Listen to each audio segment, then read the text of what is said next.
Halo, selamat siang pemirsa. Apa kabar Anda hari ini? Apa kabar Indonesia Siang kembali menyapa Anda. Kami sudah siapkan banyak informasi yang nanti akan kami sajikan untuk pemirsa TV One ya, Celia. Iya, benar sekali. Hari ini informasinya sangat beragam dan kita masuk ke informasi pertama dulu ya, Pena. Ini informasi pertama pemirsa dari Medan, Sumatera Utara. Polisi bersama warga menangkap 2 pelaku pencuri sepeda motor di Kota Medan, Sumatera Utara. Ya, dalam aksinya pelaku menggunakan modus mobil mewah.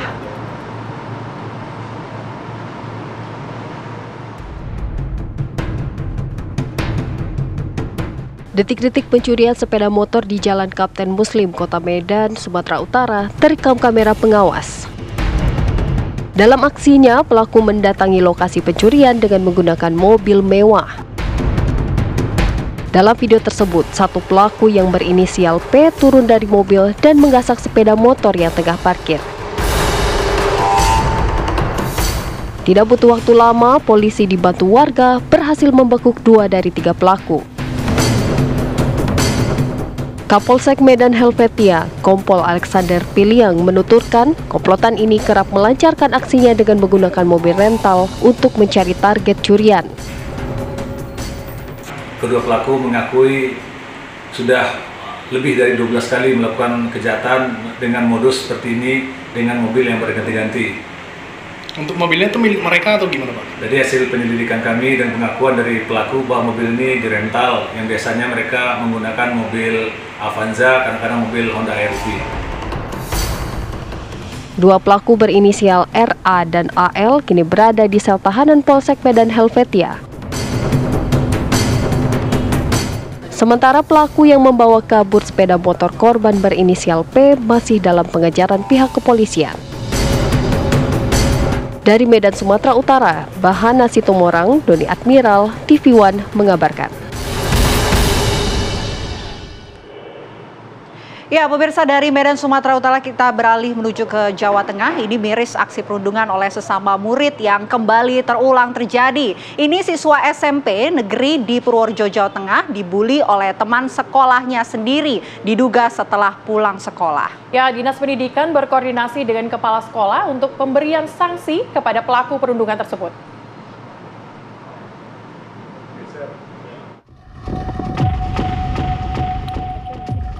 Korban yang berinisial ZAR 13 tahun hanya bisa menangis mendapatkan perlakuan tidak menyenangkan dari temannya. Pelaku 6 orang berusia 13 tahunan dan masih teman satu sekolah korban. Dalam video, terlihat korban beberapa kali didorong-dorong kepalanya, ditampar di bagian wajah, ditendang, ditarik-tarik oleh pelaku. Dan dalam video terekam pula pelaku melontarkan kata caci makian kepada korban dan menertawakan korban yang menangis.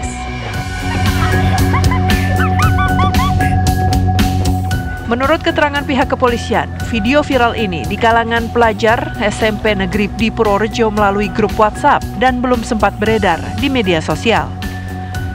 Kejadian berawal lantaran korban melaporkan para pelaku siswi SMP tersebut kepada gurunya tentang perilaku keseharian mereka di sekolah, sehingga berujung terjadinya aksi perundungan pada Jumat 7 Juni 2024.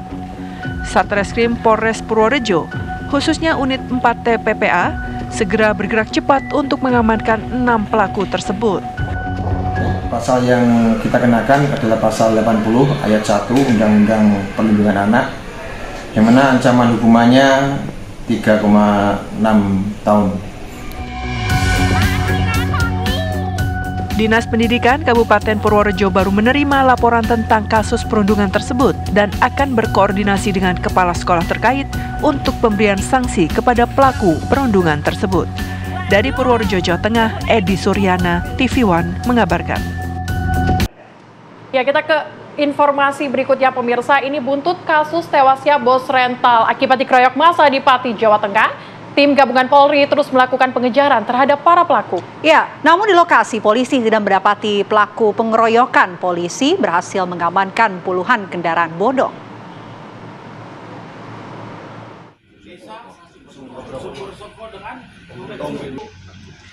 Tim gabungan dari Polda Jateng, Polres Pati, dan Polsek Sukolilo bergerak menuju lokasi di Desa Sumber Soko, Kecamatan Sukolilo, Kabupaten Pati, Jawa Tengah. polisi memasuki satu persatu rumah warga yang diduga ikut dalam pengeroyokan bos rental. Polisi tidak menemukan para pelaku pengeroyokan karena diduga mereka sudah melarikan diri. Namun di beberapa rumah warga ini, polisi menemukan puluhan kendaraan bermotor yang tidak memiliki dokumen resmi. Alhasil, polisi mengamankan 33 kendaraan roda 2 dan 6 kendaraan roda 4. Sebagian besar ditemukan dari satu rumah.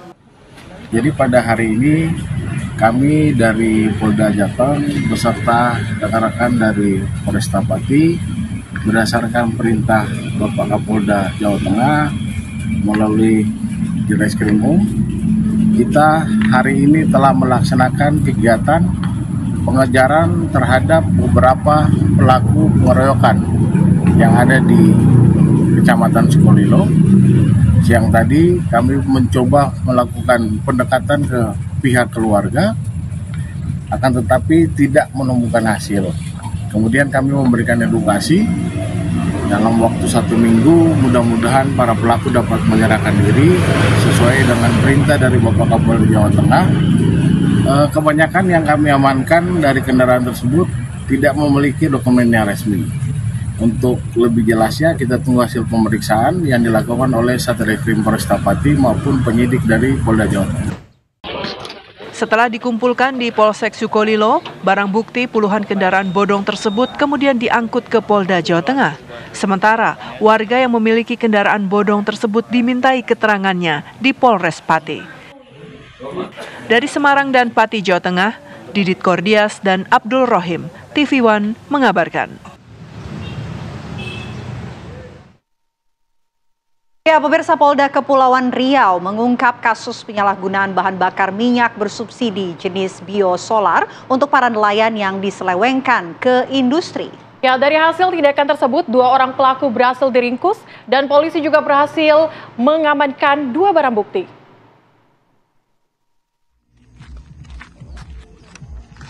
Dalam pengungkapan kasus ini terungkap modus operandi yang dilakukan oleh kedua pelaku, yaitu menyalahgunakan surat rekomendasi BBM bersubsidi biosolar untuk para nelayan yang diberikan oleh instansi terkait. Namun BBM yang seharusnya diperuntukkan untuk para nelayan sebanyak 1.000 liter per bulan, hanya 300 liter saja yang sampai ke para nelayan. Sisanya sebanyak 700 liter dijual ke pelaku ke pihak kawasan industri dengan nilai Rp10.000 per liter. Untuk memuluskan aksinya, para pelaku memodifikasi 2 unit mobil minibus. Lalu mereka melangsir minyak bersubsidi ke SPBU dengan membawa surat rekomendasi bersubsidi mengatasnamakan para nelayan. Dari penggerebekan ini, petugas menyita 420 liter BBM subsidi biosolar, 2 unit mobil, dan 30 lembar surat rekomendasi BBM bersubsidi. Di Treskrimum Polda Kepri, Kombes Pol Putu Yuda Prawira mengatakan, dari kasus penyelewengan ini pelaku sudah menjalankan aksinya selama 4 tahun lamanya, dengan keuntungan mencapai ratusan juta rupiah per bulan. Kasus ini kita mengamankan 2 tersangka, yaitu inisial R dan NL. Saat ini kedua tersangka sudah kami lakukan penahanan dan kami akan terus melakukan pengembangan, ya, karena tidak menutup kemungkinan di SPBN lain yang ada di Kepri juga terjadi hal yang sama. Begitu juga terkait dengan rekomendasi yang dikeluarkan oleh dinas atau instansi terkait, ini akan kami dalami. Ya, siapa yang mengeluarkan, dasarnya mengeluarkan rekomendasi itu apa, terus kemudian apakah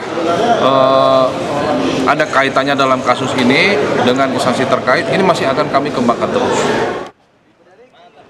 Pihak kepolisian masih terus melakukan pendalaman, mengingat surat rekomendasi yang didapatkan oleh pelaku, apa ada orang pihak instansi yang terlibat dalam penyelewengan BBM bersubsidi ini. Dari Batam, Kepulauan Riau, Alboin, TV One mengabarkan. Ya, pemirsa, kita beralih ke informasi berikutnya. Ini seorang pencari besi tua ditemukan tewas mengambang di tengah laut wilayah Bangkalan, Madura.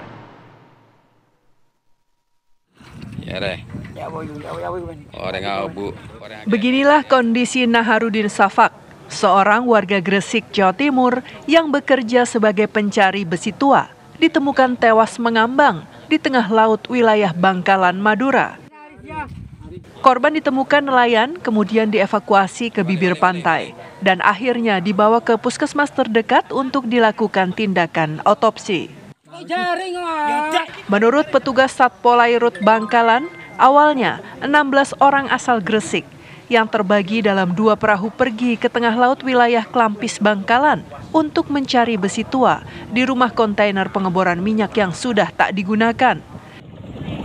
Namun saat berada di lokasi, salah satu perahu mengalami kecelakaan. Usai rumah kontainer tersebut roboh dan menimpa satu perahu hingga menyebabkan sejumlah penumpangnya tenggelam. 8 orang dikabarkan hilang, namun 1 orang diantaranya ditemukan tewas di perairan laut wilayah Bangkalan.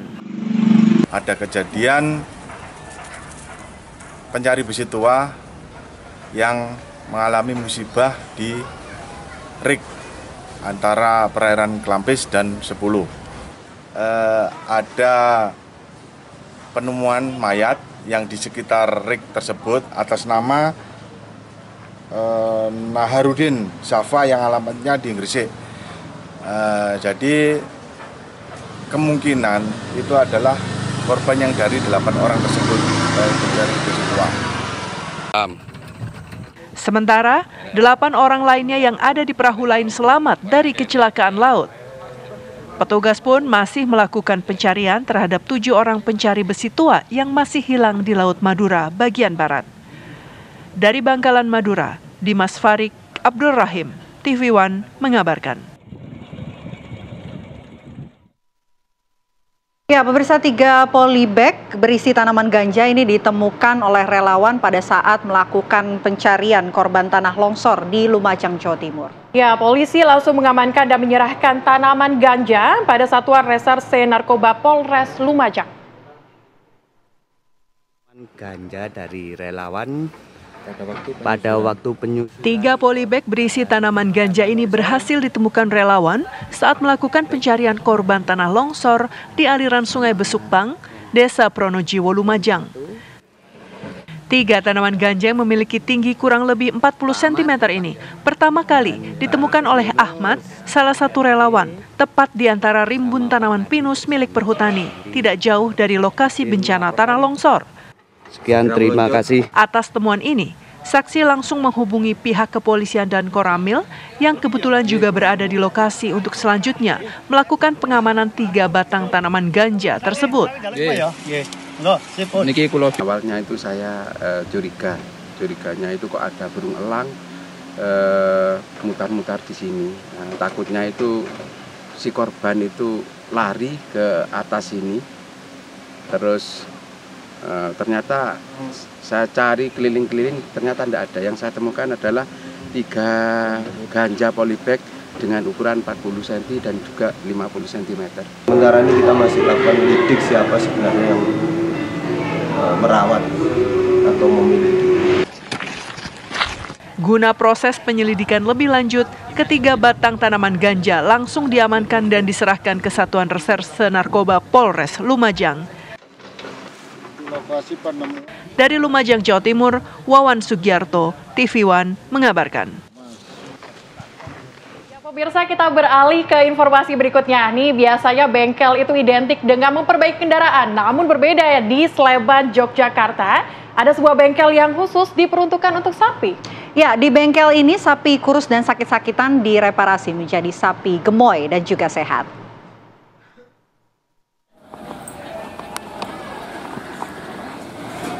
Inilah bengkel sapi yang terletak di Dusun Kalijeruk, Ngemplak, Sleman, Yogyakarta. Dari namanya, bengkel sapi ini memang menjadi tempat reparasi sapi kurus dan sakit-sakitan menjadi sapi yang sehat dan gemuk.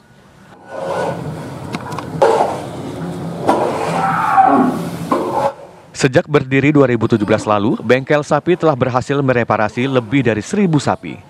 Caranya dengan memberikan nutrisi bagi sapi kurus agar menjadi gemoy. Nutrisi yang diberikan mulai dari konsentrat, dedaunan hijau, hingga tambahan vitamin. Dalam waktu beberapa bulan, sapi yang tadinya kurus telah berubah menjadi berisi. Oke, jadi bengkel sapi ini dari nama bengkel. Jadi kita memperbaiki, karena kita di hewan, kita dalam artian merekondisi. memperbaiki dari kondisi yang rusak, kondisi yang kurus-kurus menjadi gemuk. Seperti itu konsepnya. Makanya kita membagi pakan itu menjadi dua, makro sama mikro. Makro itu dalam kebutuhan banyak, kita ada konsentrat sama hijauan, dan mikronya itu seperti mineral vitamin. Itu walaupun kebutuhannya sedikit tapi itu perlu. Dan intinya dari situ. Untuk penggemukan random sih Mas. Ya kita 1 bulan sudah jadi, 2 bulan jadi, 3 bulan jadi. Paling lama kita di 4-5 bulan, paling lama itu. Pada Hari Raya Idul Adha tahun ini, bengkel sapi telah berhasil menjual sekitar 30 sapi hasil reparasi untuk kurban. Dari Sleman, Yogyakarta, Andri Prasetyo, TV One mengabarkan.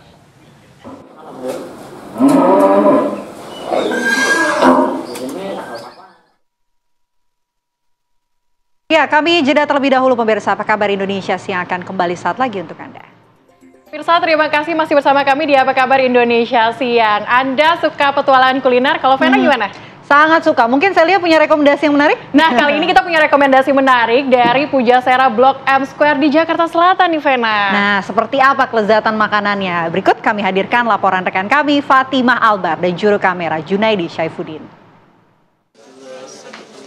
Hai pemirsa TV One, selamat berakhir pekan. Nah, ini buat pemirsa yang suka wisata kuliner, saya mau ngajak pemirsa ke sebuah tempat makan yang lagi viral, tapi bukan di restoran ataupun kafe mahal, tapi di sebuah tempat namanya Pujasera di Blok M Square. Nah, katanya di sini ada banyak makanan yang enak-enak dan juga viral. Nah, saya mau nyoba ini dan mau ngasih unjuk pemirsa seperti apa sih rasanya. Yuk ikutin saya.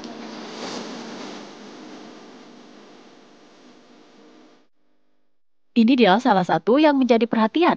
Kedai Rukun, di mana mereka menyajikan makanan khas Jawa dan membuat masyarakat Jawa yang rindu masakan asalnya bisa langsung ke Kedai Rukun.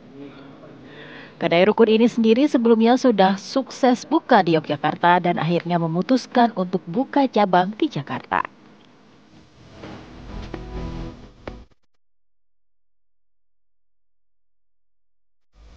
Kalau kedai ini tuh kedai masakan Jawa biasa sih, masakan rumahan gitu Kak. Awal buka tuh di Jogja, terus nyoba buka cabang di sini. Masakannya tuh ya sekitar masakan Jawa-Jawa aja sih, nggak Jogja-Jogja banget juga. Karena nggak ada gudeg juga nggak ada. Juga makanannya banyak yang dari lain-lain, tapi masih Jawa. Kayak Harangasem gitu kan masih dari Kudus, Mangut, kebanyakan Solo. Weekday mungkin kita nggak terlalu banyak karena ngejarnya jam makan siang. Kalau weekend 2 kali lipat weekday.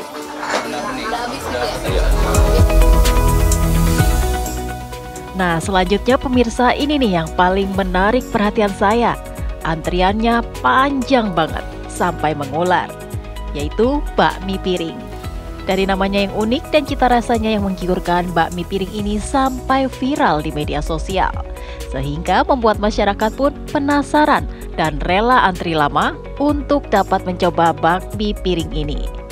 Harganya pun cukup terjangkau, mulai dari 20 ribuan saja sudah bisa mendapatkan semangkuk bakmi piring dengan topping ayam, bakso, serta sukiau.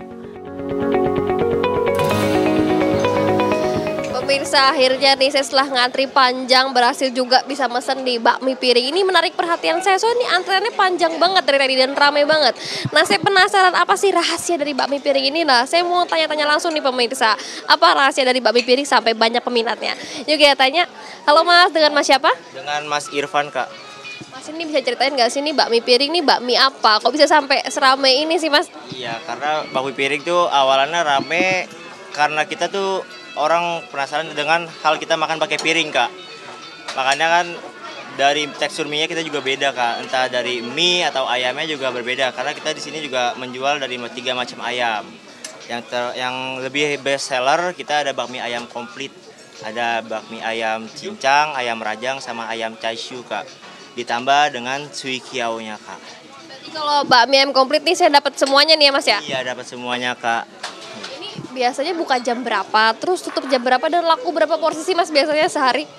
Kita di sini mulai buka di hari weekday dari jam 11 sampai jam 4. Dan di hari weekend kita buka dari jam 12 sampai jam 6. Untuk berapa laku porsi kita sehari, kurang lebih sampai 200 porsi sampai 300 porsi Kak seharinya.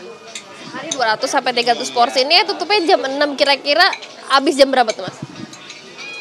Habisnya tutup pakai tutup jam 6 Kak. Iya. Kita langsung cobain aja nih bakmi piring yang lagi viral itu. Yuk cobain pemirsa.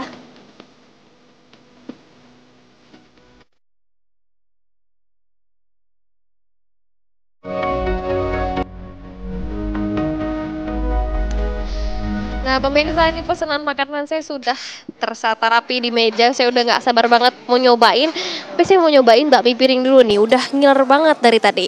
Ini kita cobain dulu ya pemirsa. Nah tapi sebelumnya saya mau pakai sambal dulu. Berhubung saya suka pedas, jadi saya pakai sambalnya agak banyak. Nah ini juga ada kayak sambal acarnya ya pemirsa. Saya mau nyobain juga. Misalnya di rumah harus cobain sih memang. Soalnya tadi di sini tuh tenannya ada banyak pemirsa. Dan memang hampir semua tenan ini tuh ramai dikunjungi sama pelanggan atau pengunjung yang memang pengen nyobain makanan-makanan yang ada di Pujasera Blok M Square ini. Nah ini sekarang kita nyobain bakmi piring terlebih dahulu. Dimana memang tadi ngantrinya ramai banget. Saya hampir sejam ini ngantrinya supaya dapetin bakmi piring satu porsi ini. Yuk kita cobain.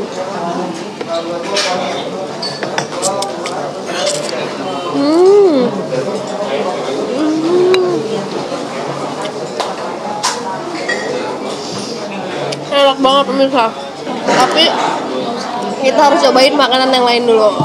Yang tadi udah kita pesen nih. Salah satunya nih ada oseng mercon. Mie-nya kita geser dulu pemirsa.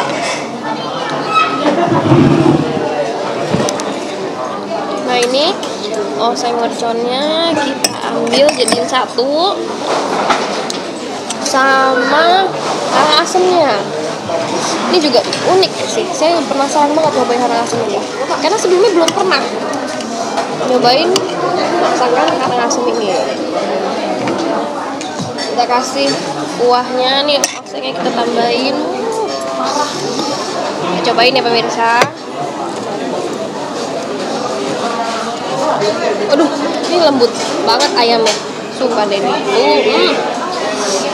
Kok bisa lembut gini ya? Tapi kita cobain. Lembut apakah enak?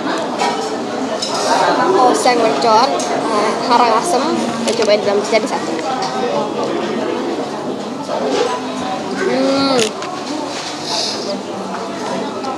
Ini lembut banget. Dagingnya lembut, ayamnya lembut.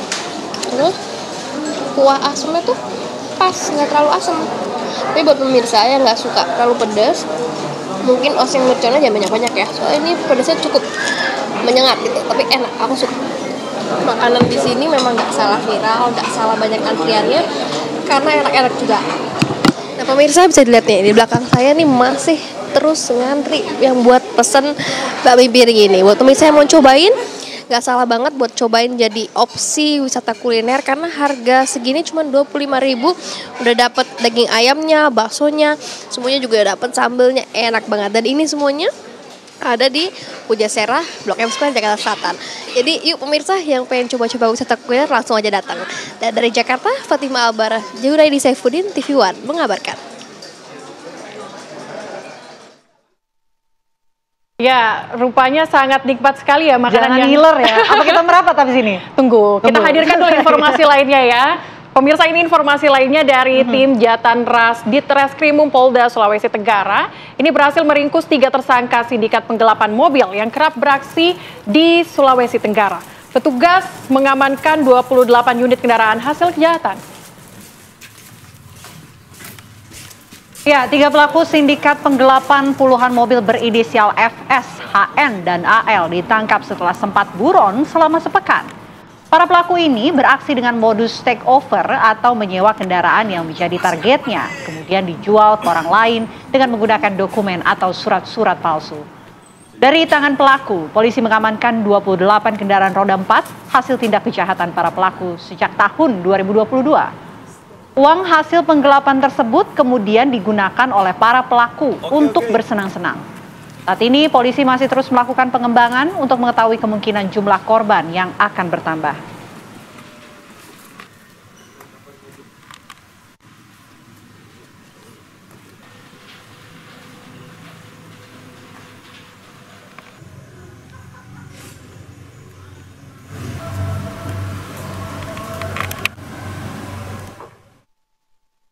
Ya, jangan kemana-mana pemirsa, Apa Kabar Indonesia Siang masih akan kembali untuk Anda dengan menghadirkan informasi, salah satunya ini ada gas oplosan yang informasinya akan kami hadirkan saat lagi untuk Anda.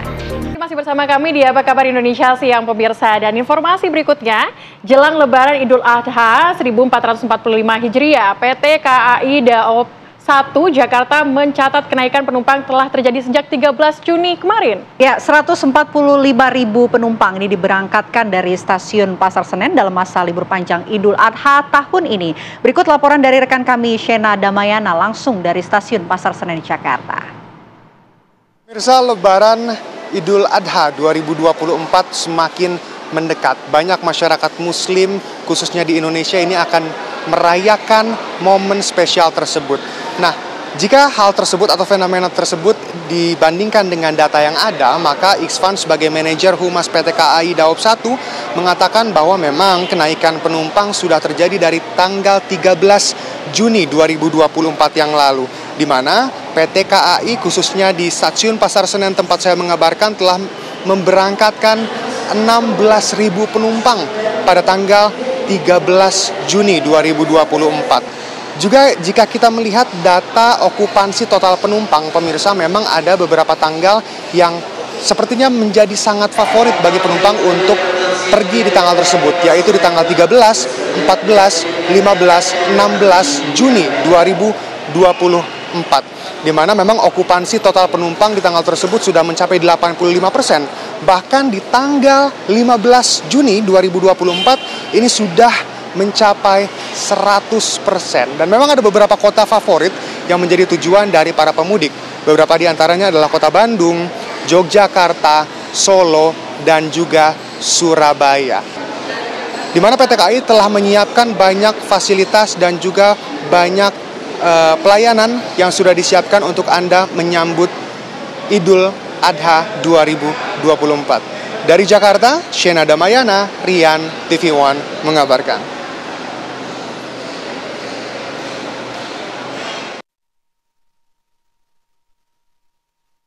Ya, pemirsa, 2 hari jelang perayaan Idul Adha, penumpang penerbangan domestik yang ingin berlibur dan pulang kampung ini mulai ramai memadati Bandara Soekarno-Hatta, Tangerang, Banten.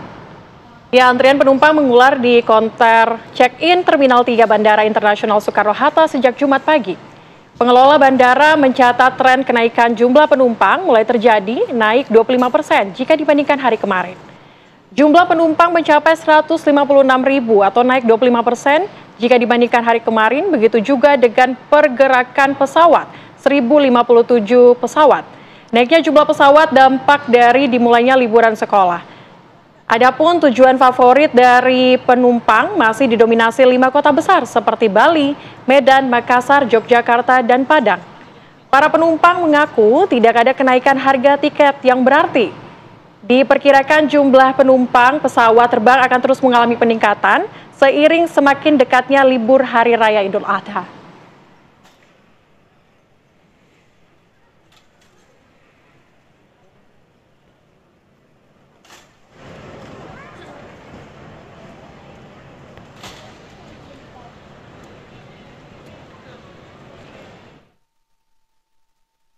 Ya, pemirsa, kita ke informasi lainnya. Seorang marbot yang juga karyawan pangkalan gas di kawasan Cimanggis didakwa melakukan pengoplosan gas dengan status sebagai pemilik pangkalan gas. Ya, tahapan sidang pun ini sudah berjalan dan terdakwa dituntut 1 tahun 8 bulan penjara.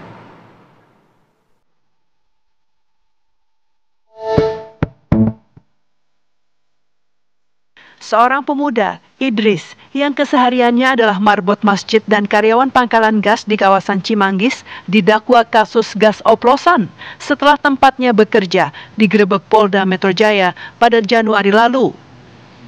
Idris pun didakwa bertanggung jawab dengan status sebagai pemilik pangkalan gas. Kakak terdakwa Rizkiana mengaku dirinya terpukul dengan kasus ini. Pasalnya, adiknya Idris hanyalah pekerja dan bukan pemilik pangkalan gas. Ia membantah adiknya memiliki pangkalan gas karena sehari-harinya Idris pun tidur di masjid dan belum memiliki tempat tinggal tetap. Sang kakak dengan menangis merasa adiknya hanya dikorbankan untuk kepentingan pemilik pangkalan gas. Pasalnya, adiknya yang baru berusia 20 tahun ini adalah anak yang terbilang lugu dan ikut merantau dengannya ke Depok. Sebagai pemilik tempat usaha, satu mobil pick up dan juga rangkaian tabung gas 3 kg. Di mana saya menyangkal itu semua dan kuasa hukum dari kami yang membela Idris itu menyangkal itu karena Idris itu cuma pekerja di situ, dia bukan pemilik. Sang kakak pun berharap agar adiknya mendapatkan keadilan dan dapat bebas murni. Dari Depok, Jawa Barat, Meli Kasna, TV One mengabarkan.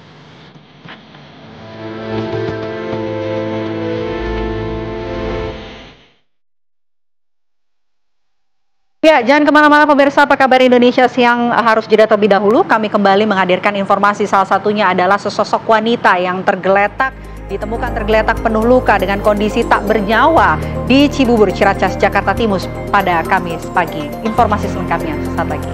Pemirsa, terima kasih masih bersama kami di Apa Kabar Indonesia Siang. Informasi lainnya, ini sesosok jasad wanita yang ditemukan tergeletak penuh luka dengan kondisi tak bernyawa di Jalan Lapangan Tembak Cibubur, Ciracas, Jakarta Timur pada Kamis pagi merupakan korban tabrak lari.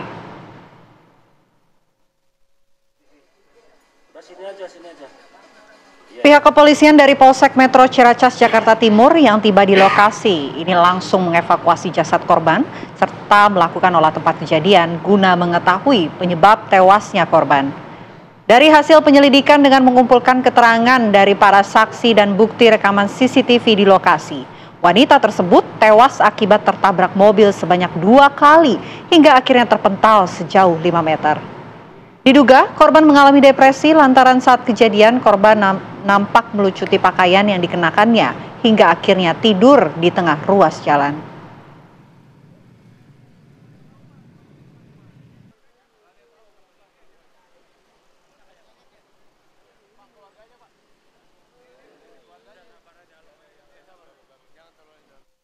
Lalu bagaimana kondisi terkini di lokasi kejadian atau tempat kejadian perkara? Sudah ada rekan kami, Atika Harahap di sana. Tika, silakan dengan laporan Anda.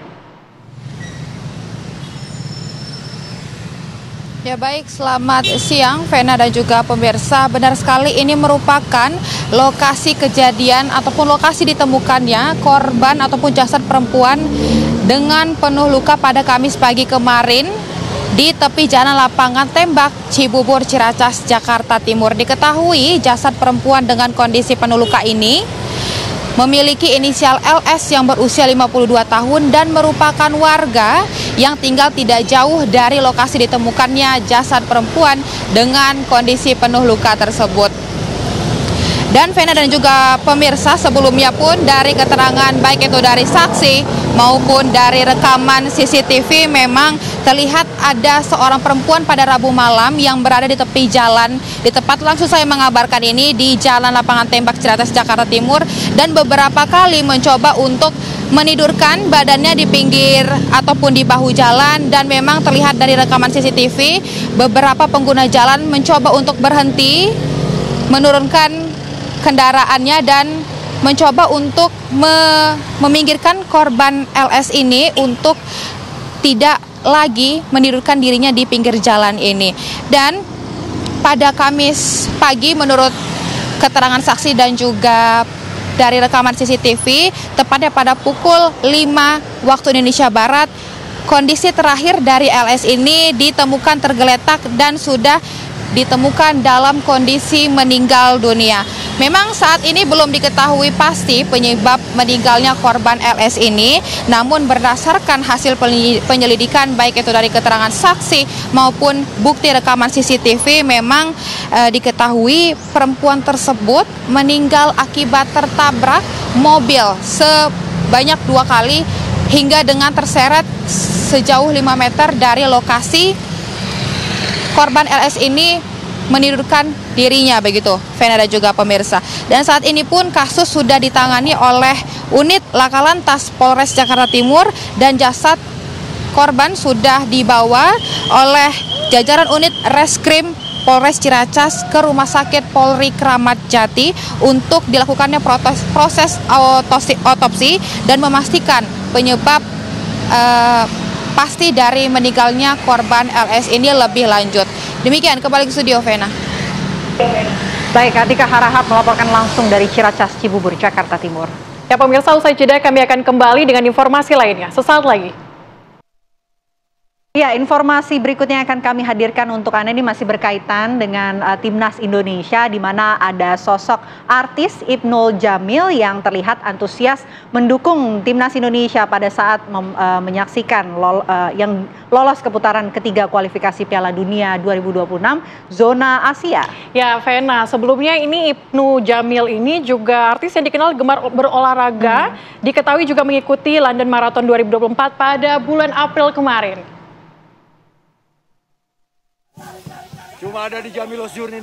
Artis Ibnu Jamil terlihat turut hadir di GBK Jakarta saat pertandingan kualifikasi Piala Dunia 2026 antara Timnas Indonesia melawan Filipina pekan lalu. Sebagai salah satu artis yang gemar olahraga sepak bola, Ibnu Jamil tak hanya hadir di tengah-tengah supporter Ultras Timnas Indonesia. Ia juga tampak antusias mendukung Timnas Indonesia saat memastikan lolos ke putaran ketiga kualifikasi Piala Dunia 2026 zona Asia.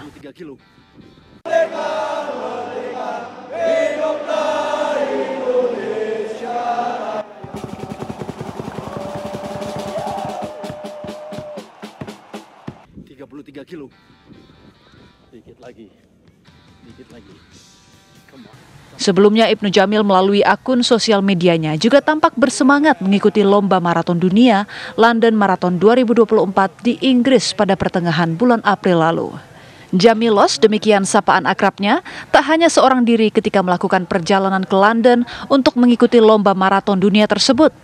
Ia juga mengajak istrinya, artis Ririn Ekawati. I did it. Thank you para sponsor. Udah, gue nggak bisa ngucapin apa-apa lagi. Yang jelas alhamdulillah masih dikasih bisa finish. Meskipun waktunya nggak bagus, nggak apa-apa. Yang penting nanti kita balas lagi di next World Major Marathon berikutnya. Aktivitas lari maraton tampaknya memang menjadi hobi lain seorang Ibnu Jamil selain mengolah si kulit bundar sepak bola. Dan yang menarik perhatian warganet, Ibnu Jamil kerap melibatkan istri tercintanya dalam beragam aktivitas sport tersebut.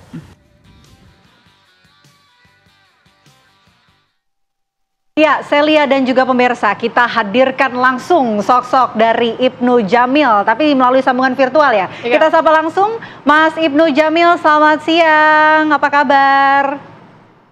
Halo, selamat siang semua. Selamat siang, Vena. Selamat siang. Oke, Mas, ini mungkin pertanyaan pertama saya untuk Mas Ibnu Jamil, Mas Jamilo ya panggilannya. Ini kemarin sempat nonton langsung ya pertandingan Indonesia yang lolos ke Piala Kualifikasi Asia 2026. Nah ini pada saat menyaksikan performa dari Timnas Indonesia, yang terlintas di benak Mas Ibnu Jamil ini seperti apa performa para Timnas, Mas? Ya, saya kemarin sempat nonton secara langsung. Yang pertama ini adalah pertandingan penting, pertandingan yang nilai sejarahnya tinggi. Ya, meskipun ada beberapa pengamat yang mengatakan ini bukan sejarah buat Indonesia karena Indonesia pada tahun 86 pernah lolos sampai cukup jauh di kualifikasi Piala Dunia, kalau nggak salah katanya tinggal 4 pertandingan lagi untuk bisa langsung ke partai final Piala Dunia, tapi gagal. Jadi artinya bukan pertama kali, tapi kan buat saya ini kita nggak bisa bandingin komparasikan apple to apple ya. Tapi yang jelas kemarin pertandingan maha penting, nilai sejarahnya tinggi. Saya sangat menikmati pertandingannya, apalagi Timnas Indonesia performanya bagus melawan Filipina. Kita menang skor 2-0, itu skor yang sangat meyakinkan dan otomatis kita bisa melaju ke round 3 di kualifikasi Piala Dunia 2026.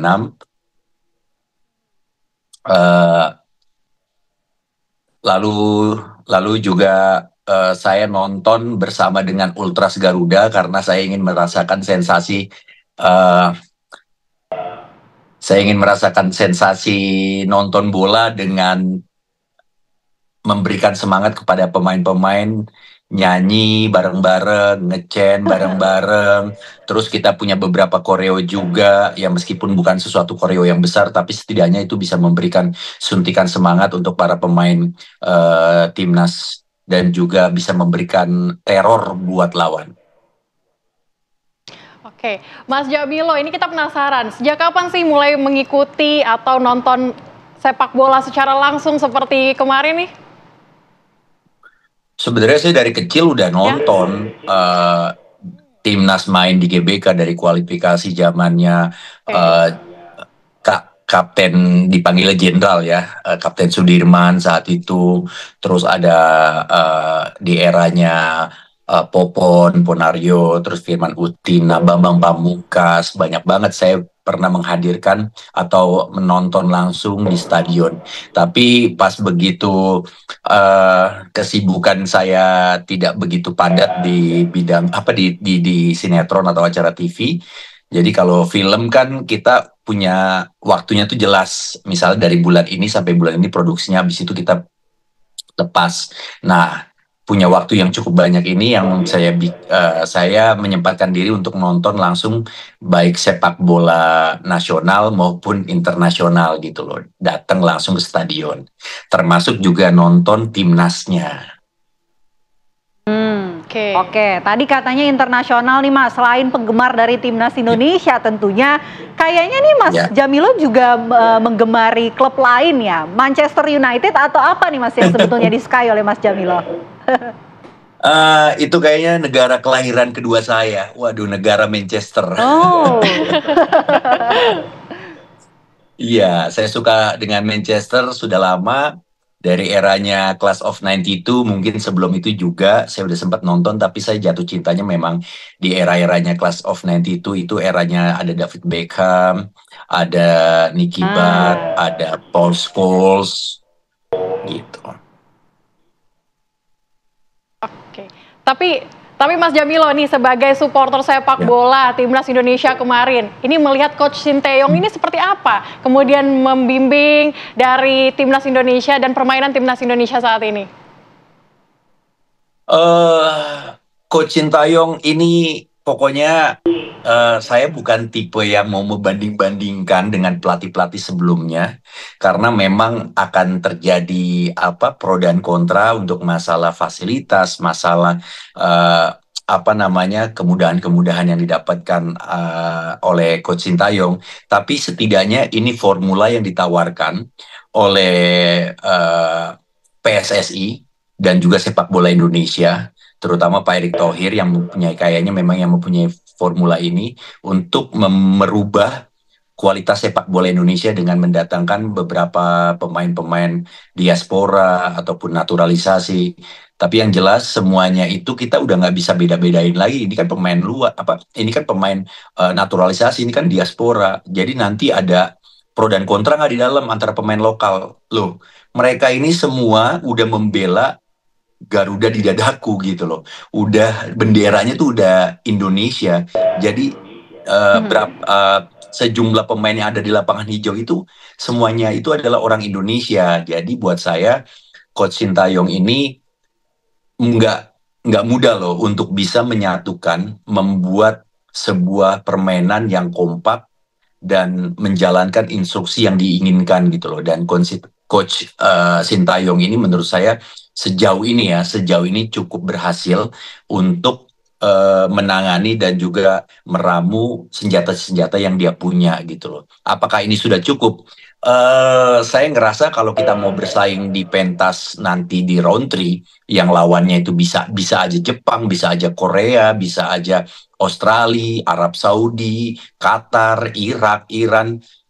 Kayaknya masih perlu ada tambahan-tambahan amunisi bagi Coach Sinteyong. Tapi yang jelas sejauh ini Coach Sinteyong performanya oke, bagus, dan semoga bisa lebih bagus lagi.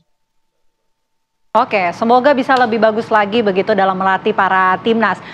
Mas Jamilo, ini dari bola, sekarang kita penasaran nih mau bicara soal hobi dari Mas Jamilo yang lainnya. Hobi maraton ya Mas katanya, sampai sejauh ini nih, saat ini, sudah ikut maraton apa saja Mas Jamilo? Saya untuk WMM, World Major Marathon itu kan ada 6 yang memang sudah direstui sama EBOT-nya. Saya 5 sudah finish, tinggal 1 lagi yaitu Boston Marathon yang belum finish. Jadi itu ada Berlin, ada New York, ada Jepang, ada Tokyo maksudnya, terus ada Chicago, sama 1 lagi London.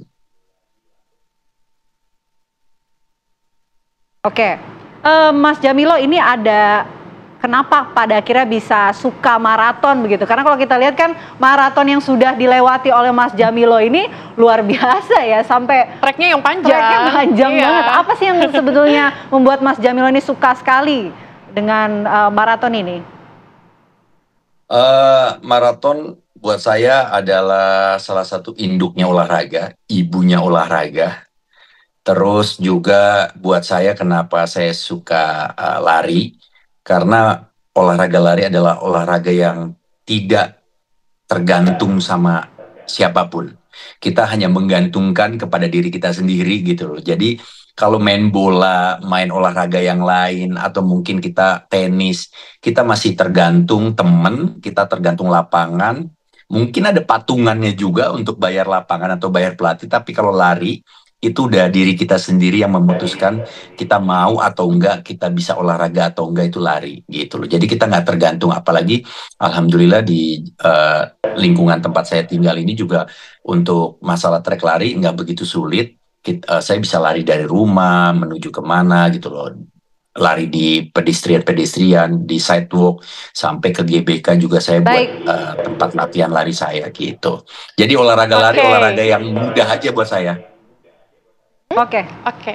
Oke, Mas Ibnu Jamilo, terima kasih sudah bergabung bersama dengan kami, bercerita banyak sekali tentunya soal sepak bola kemarin ya, Timnas Indonesia. Terima kasih dan selamat melanjutkan aktivitasnya untuk lari maraton ke depannya. Saya boleh ngasih penutup nggak sedikit aja? Singkat aja, Mas boleh. Jamilo. Ya, saya cuma mau berterima kasih kepada PSSI dan juga sepak bola Indonesia yang sudah merubah sepak bola Indonesia sejauh ini. Tapi sama satu lagi, tolong juga perhatikan mantan-mantan pemain timnas yang memang kalau mau nonton sepak bola, tolong ditempatkan di tempat yang layak buat saya. Itu aja sih. Oke, baik. Terima kasih banyak Mas Ibnu Jamil atas waktu di Apa Kabar Indonesia siang. Selamat siang, Mas Jamilo. Ya, pemirsa, kami ajak Anda langsung menuju ke Polda Metro Jaya karena ada konferensi pers yang akan disampaikan oleh pihak kepolisian. Ini berkaitan dengan pengungkapan perampokan jam tangan mewah beberapa waktu lalu. Seperti ini.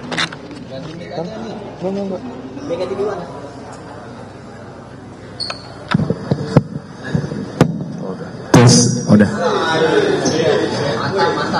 izin. Assalamualaikum warahmatullahi wabarakatuh. Salam sejahtera buat kita semua. Shalom, Om Swastiastu, salam kebajikan, namo buddhaya. Yang kami hormati Bapak Direskrim Polda Metro Jaya, rekan-rekan dari penyidik Subdit Jatanras yang hadir, kemudian rekan-rekan media yang kami hormati. Rekan-rekan, kita akan melaksanakan bersama-sama press release ungkap kasus perampokan jam tangan mewah yang dalam waktu yang sangat cepat ya, 3 hari berhasil diungkap oleh Subdit Jatanras di Treskrim Polda Metro Jaya. Selanjutnya untuk penjelasan proses pengungkapan dan detail penanganan perkaranya akan dijelaskan oleh Pak Direktur. Mohon izin, silakan Pak. Terima kasih Bapak Kabitumas. Bismillahirrahmanirrahim. Assalamualaikum warahmatullahi wabarakatuh. Selamat siang dan salam sejahtera bagi kita semua. Om Swastiastu, namo buddhaya, salam kebajikan. Yang kami hormati Bapak Kabitumas, rekan-rekan tim penyidik dari Subdit Jatanras Polda Metro Jaya, rekan-rekan media yang berkesempatan hadir pada kesempatan siang hari ini. Pada kesempatan yang baik ini, kami akan melakukan rilis terhadap pengungkapan kasus pencurian dengan kekerasan terhadap sebuah toko jam mewah. Adapun kejadian tersebut terjadi pada hari Sabtu tanggal 8 Juni 2024 sekira pukul 14.27 waktu Indonesia bagian barat. Adapun kejadian perampokan ataupun pencurian dengan kekerasan tersebut terjadi di toko Prestige Time, Ruko La Rivera RLGC, nomor 9, Kelurahan Selembaran, Kecamatan Kosambi, Kabupaten Tangerang, Provinsi Banten. Rekan-rekan sekalian, pada kesempatan yang baik ini kami akan menyampaikan bahwa kronologis daripada kejadian tersebut yang mana pada hari Sabtu tanggal 8 Juni tahun 2024 sekira pukul 14:27 waktu Indonesia bagian barat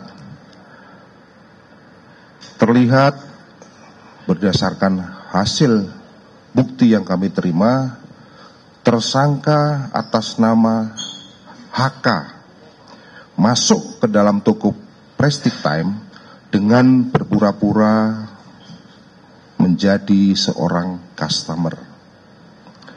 Setelah beberapa saat memantau situasi dan diketahui kondisi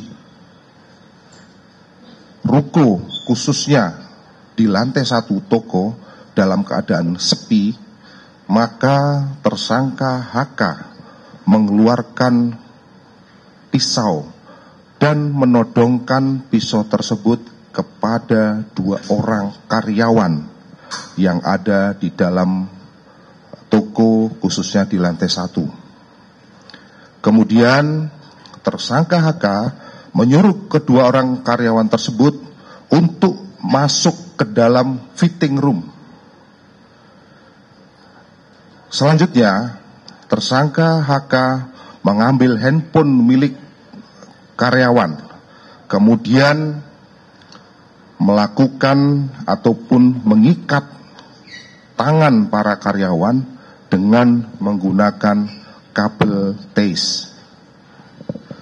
Tidak lama kemudian, satu orang karyawan lain datang masuk ke dalam toko Prestige Time untuk mengantarkan minuman. Dengan melihat adanya satu orang karyawan yang masuk tersebut, maka tersangka HK langsung menodongkan kembali kepada karyawan yang baru masuk. Kemudian memaksa karyawan yang baru masuk tersebut untuk masuk ke dalam fitting room dan selanjutnya mengikat tangan daripada karyawan dengan menggunakan kabel TASE. Setelah tersangka HK berhasil mengikat 3 orang karyawan dengan menggunakan kabel TASE, selanjutnya tersangka HK memerintahkan para karyawan masuk ke dalam toilet dan mengunci para karyawan tersebut di dalam toilet dikuncinya dari luar. Setelah selesai memasukkan karyawan ke dalam toilet dan mengunci dari luar, tersangka HK naik ke lantai 2 ruko dengan maksud untuk mengecek ke lantai 2. Ternyata di lantai 2 tersebut ditemukan satu orang karyawan, seorang perempuan, yang mana selanjutnya setelah ketemu dengan karyawan tersebut, tersangka HK mengambil handphone milik karyawan dan meminta karyawan tersebut untuk membuka laci stand penyimpanan jam tangan. Setelah laci dapat dibuka, tersangka HK mengikat tangan dengan menggunakan tali TASE terhadap karyawan perempuan yang ada di lantai 2. Selanjutnya tersangka mengambil 18 unit jam tangan mewah yang kemudian dimasukkan ke dalam kantong yang sudah dipersiapkan oleh tersangka. Setelah mengambil 18 unit jam tangan mewah dari laci penyimpanan, tersangka memasukkan karyawan perempuan tersebut ke dalam kamar mandi lantai 1 bersama dengan 3 orang karyawan lainnya. Jadi di dalam kamar mandi tersebut akhirnya dimasukkan 4 orang. Setelah masuk ke dalam kamar mandi, tersangka HK mengunci kembali pintu kamar mandi tersebut dari luar. Kemudian tersangka HK melarikan diri dengan membawa hasil kejahatan berupa 18 unit jam tangan mewah, yang mana berdasarkan laporan polisi ke 18 jam tangan tersebut diperkirakan bernilai 12,85 miliar. Kemudian modus operandi daripada tersangka melakukan kejahatan berupa perampokan tersebut, yaitu pada awalnya tersangka HK ternyata sudah mendatangi toko tersebut sebanyak 2 kali. Yang pertama pada tanggal 18 Mei 2024, kemudian yang kedua tanggal 25 Mei 2024. Adapun maksud kedatangan tersangka ke toko tersebut adalah melakukan survei terhadap lokasi dan datang sebagai ataupun berpura-pura sebagai customer. Hal tersebut dilakukan untuk mengetahui di mana lokasi tempat di mana letak jam tangan mewah tersebut dipajang di style atau di tempat pemajangan jam, dan untuk mengetahui berapa orang karyawan yang bekerja di toko tersebut.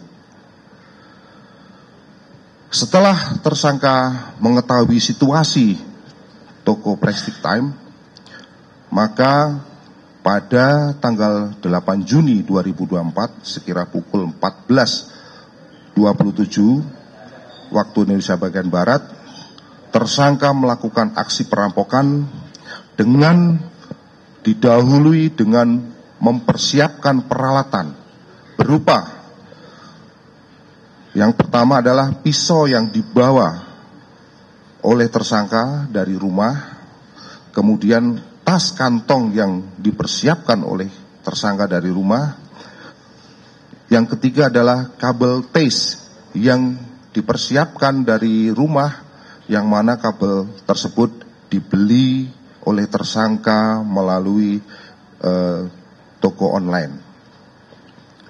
Saat tersangka melakukan aksi pada tanggal 8 Juni 2024, tersangka mengurung ataupun memasukkan para karyawan tersebut setelah berhasil diancam dan diikat.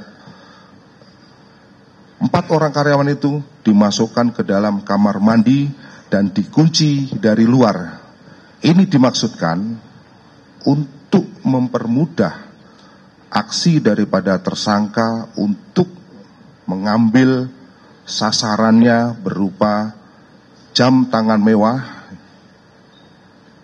yang terpajang di toko tersebut. Adapun kronologis pengungkapan kasus yang dilakukan oleh tim daripada Subdit Jatan Polda Metro Jaya pasca kejadian pada tanggal 8 Juni 2024 sekira pukul 14 27 waktu Indonesia bagian Barat,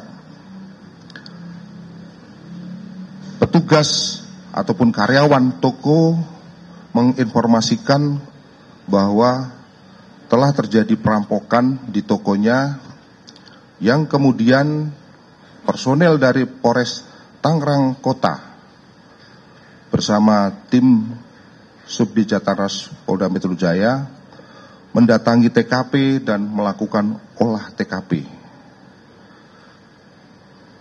dengan maksud untuk melakukan serangkaian tindakan penyelidikan dengan kita mengumpulkan informasi serta alat-alat bukti yang ada. Ya, pemirsa, 3 cuplikan video amatir ini memperlihatkan remaja putri ini menjadi korban kekerasan oleh remaja lain di Kota Bekasi, Jawa Barat. Ya, orang tua korban kemudian mengadukan pengeroyokan ke Komisi Perlindungan Anak di Bekasi.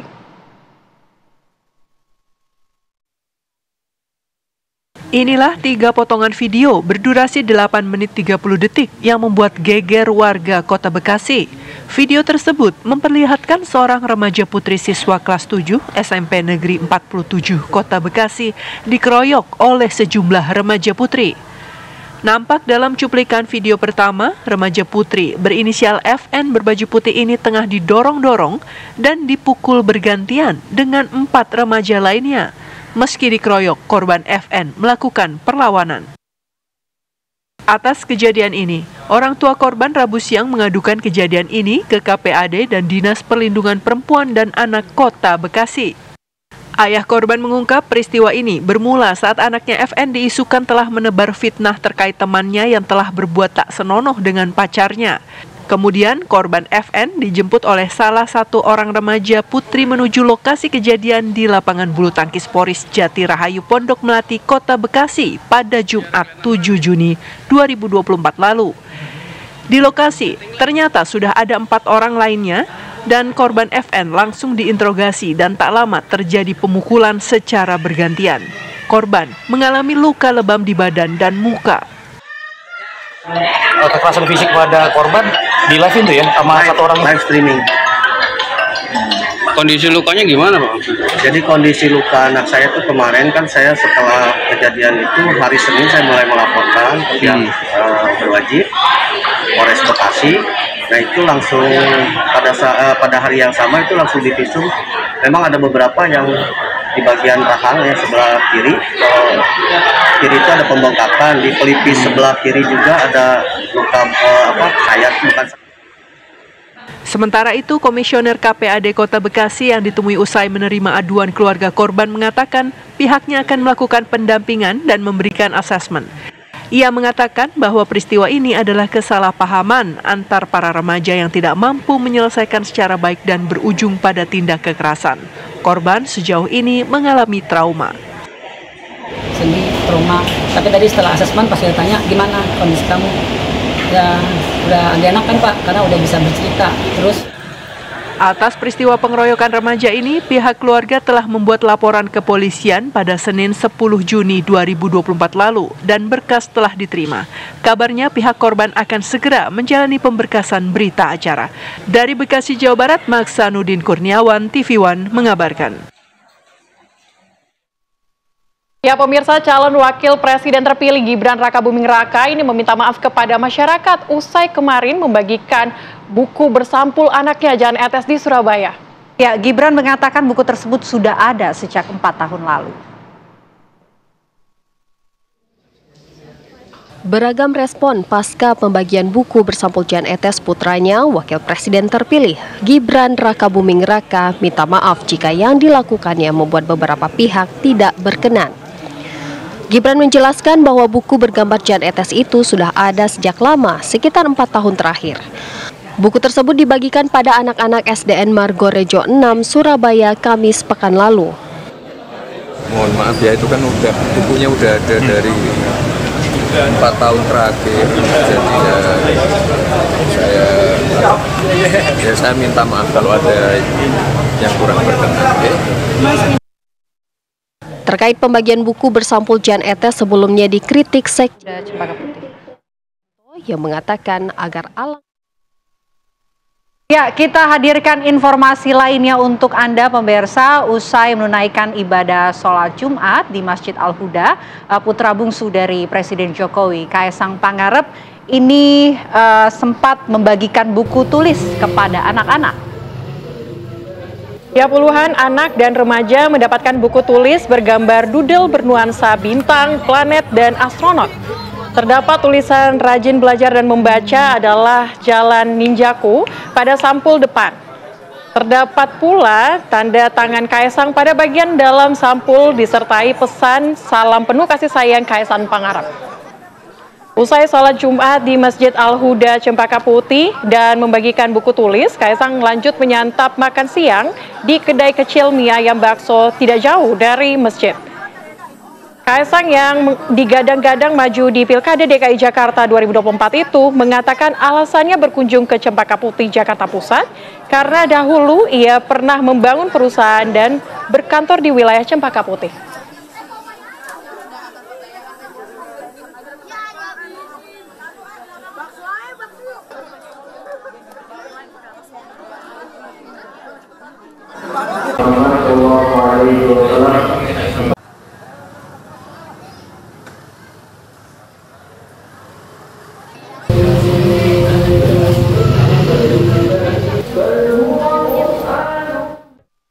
Ya, pemirsa, informasi lainnya akan kami hadirkan usai jeda berikut. Tetaplah bersama kami di Apa Kabar Indonesia Siang.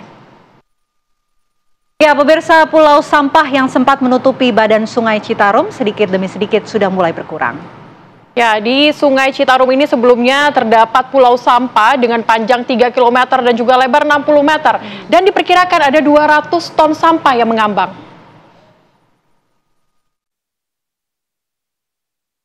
Alat berat dikerahkan untuk mengangkat ratusan sampah yang mengendap hingga mirip pulau di aliran Sungai Citarum, Desa Selacau, Kecamatan Batu Jajar, Kabupaten Bandung Barat.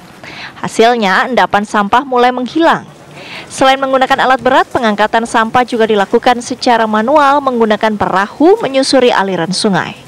Pemerintah Provinsi Jawa Barat bergerak cepat untuk menangani sampah yang sempat viral beberapa waktu lalu. Sebelumnya, Sungai Citarum sempat tertutupi pulau sampah dengan panjang 3 km dengan lebar 60 meter. Diperkirakan ada 200 ton sampah yang mengambang. Sekitar 200 ton sampah yang diangkut secara berkala dari badan Sungai Citarum tersebut kemudian dibuang ke TPA Sarimukti, Kecamatan Cipatat, Bandung Barat. Sampah ini kan kembali kepada kedisiplinan warga, jadi kami mohon masyarakat jangan membuang sampah sembarangan, buanglah sampah pada tempatnya. Dan ini ya ini akibatnya karena biasanya kalau aliran lancar itu ketahannya di ujung, cuman karena ini udah meninggi, ada sedimen jadinya tertahan di sini.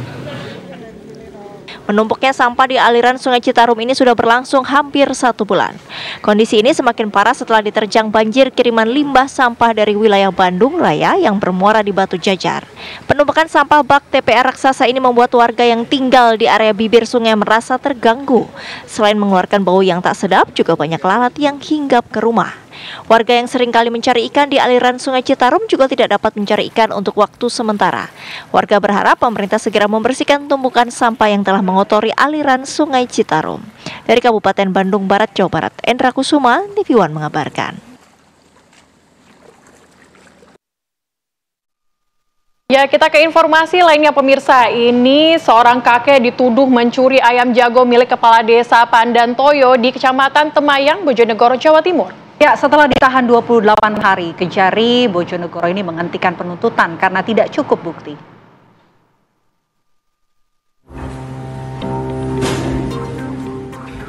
Kakek Suyatno, 58 tahun, dituduh mencuri ayam jago milik Kades Pandantoyo, Kecamatan Temayang, Bojonegoro, Jawa Timur. Setelah ditahan 28 hari, Suyatno diputus bebas tanpa syarat oleh Majelis Hakim Pengadilan Negeri Bojonegoro. Ia terbukti tidak bersalah setelah dituduh mencuri ayam milik kadesnya, Siti Khalifah. Kasus tersebut dihentikan oleh Kejaksaan Negeri Bojonegoro melalui P26 atau Surat Ketetapan Penghentian Penuntutan karena tidak cukup bukti. Dalam fakta persidangan, ayam tersebut merupakan hasil pembelian Suyatno di pasar seharga Rp110.000 dan bukan hasil curian seperti yang dituduhkan kadesnya. Usai diputus tak bersalah, Suyatno langsung sujud syukur di depan kantor lapas.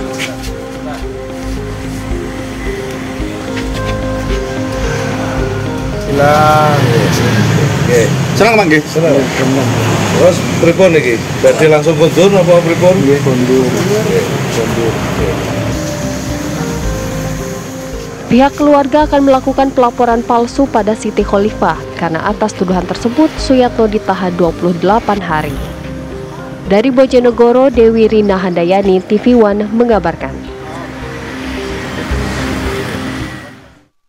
Ya pemirsa, informasi tadi sekaligus menutup jumpa kita di Apa Kabar Indonesia Siang. Saya Sally Alexandra. Dan saya Fena Kintan mewakili kru yang bertugas pamit undur diri. Terima kasih pemirsa.